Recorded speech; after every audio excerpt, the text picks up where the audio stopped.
आजच्या चालू घडामोडीवरील अतिशय महत्त्वाचे प्रश्न पोलीस भरती एमपीएससी सर्व स्पर्धा परीक्षांसाठी यावरती प्रश्न विचारले जातात। अतिशय कमी वेळात आपण हे प्रश्न घेत असतो, त्यामुळे व्हिडिओ शेवटपर्यंत पहा व आपल्या चॅनलला सबस्क्राईब करा आणि व्हिडिओला लाईक करा। तर चला वेळ न घालवता आजचा पहिला प्रश्न पाहूया। जगातील सर्वात मोठा हायड्रोजन साठा कुठे सापडला आहे? तर त्याचं उत्तर आहे फ्रान्स देशामध्ये। प्रश्न 2, नवीन वित्त सचिव म्हणून कोणाची नियुक्ती करण्यात आली आहे? तर त्याचं उत्तर आहे अजय सेठ यांची। तसेच या हप्त्यातील आपण जे अतिशय महत्त्वाचे झालेले प्रश्न आहेत ते सुद्धा घेतले आहेत, जे स्पर्धा परीक्षांसाठी येऊ शकतात। प्रश्न 3 पाहूया। 2025 चा संगीत कलानिधी पुरस्कार कोणाला प्रदान केला जाणार आहे? तर त्याचं उत्तर आहे RK श्रीराम कुमार यांना। प्रश्न 4 पाहूया। कोणता देश जगातील दुसऱ्या क्रमांकाचा चहा निर्यात करणारा देश बनला आहे? तर त्याचं उत्तर आहे आपला भारत देश। प्रश्न 5, राज्य अल्पसंख्याक आयोगांच्या परिषदेचे आयोजन कोण करत आहे? तर त्याचं उत्तर आहे राष्ट्रीय अल्पसंख्याक आयोग। प्रश्न 6, भारताची नंबर 1 महिला स्क्वॅश खेळाडू कोण बनली आहे? तर त्याचं उत्तर आहे अनाहत सिंग। प्रश्न 7, आसाम रायफल्सचा 190वा स्थापना दिन कधी साजरा करण्यात आला होता? तर त्याचं उत्तर आहे 24 मार्चला। प्रश्न 8 पाहूया।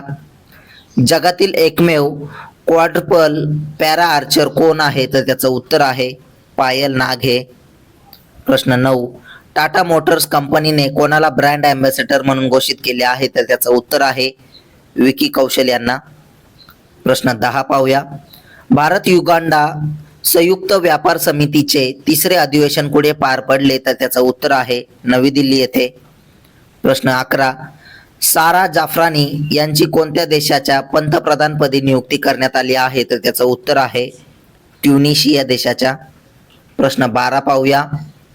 कोणत्या देशाने फेसबुकवर बंदी घातली आहे? तर त्याचं उत्तर आहे पापुआ न्यू गिनी या देशाने। प्रश्न 13, 47वी राष्ट्रीय ज्युनियर गर्ल्स हँडबॉल अजिंक्यपद स्पर्धा कोणी जिंकली आहे? तर त्याचं उत्तर आहे उत्तर प्रदेश राज्याने। प्रश्न 14, कोणत्या देशात FATF खाजगी क्षेत्र सहयोगी मंच 2025 चे आयोजन केले जात आहे? तर त्याचं उत्तर आहे भारत देशात। प्रश्न 15, भागीरथ मोबाईल ॲप कुठे लॉन्च करण्यात आले? तर त्याचं उत्तर आहे उत्तराखंडमध्ये। प्रश्न 16 पाहूया। घोडे जत्रा उत्सव कुठे साजरा करण्यात आला? तर त्याचं उत्तर आहे नेपाळमध्ये। प्रश्न 17, 10वी ब्रिक्स धोरण नियोजन संवाद कुठे आयोजित करण्यात आला होता? तर त्याचं उत्तर आहे ब्राझीलमध्ये। प्रश्न 18, कथक महोत्सवाची कोणती आवृत्ती आयोजित करण्यात आली आहे? तर त्याचं उत्तर आहे 37वी आवृत्ती। प्रश्न 19, युनिफाईड पेन्शन योजना कधी लागू केली? तर त्याचं उत्तर आहे 1 एप्रिल 2025 ला। प्रश्न 20 पाहूया। श्रीलंकेने कोणत्या देशासोबत आर्थिक सहकार्य वाढवण्यासाठी LIBA गट सुरू केला आहे? तर त्याचं उत्तर आहे भारत देशासोबत। प्रश्न 21, गंगोत्री राष्ट्रीय उद्यान कुठे आहे? तर त्याचं उत्तर आहे उत्तराखंड राज्यामध्ये। प्रश्न 22, कोणत्या देशाने आंतरराष्ट्रीय गुन्हेगारी न्यायालयातून माघार घेण्याची घोषणा केली? तर त्याचं उत्तर आहे हंगेरी देशाने। प्रश्न 23 पाहूया। भारतातील पहिल्या उभ्या लिफ्ट रेल्वे सागरी पुलाचे उद्घाटन अलीकडे कुठे झाले? तर त्याचं उत्तर आहे तामिळनाडू राज्यामध्ये।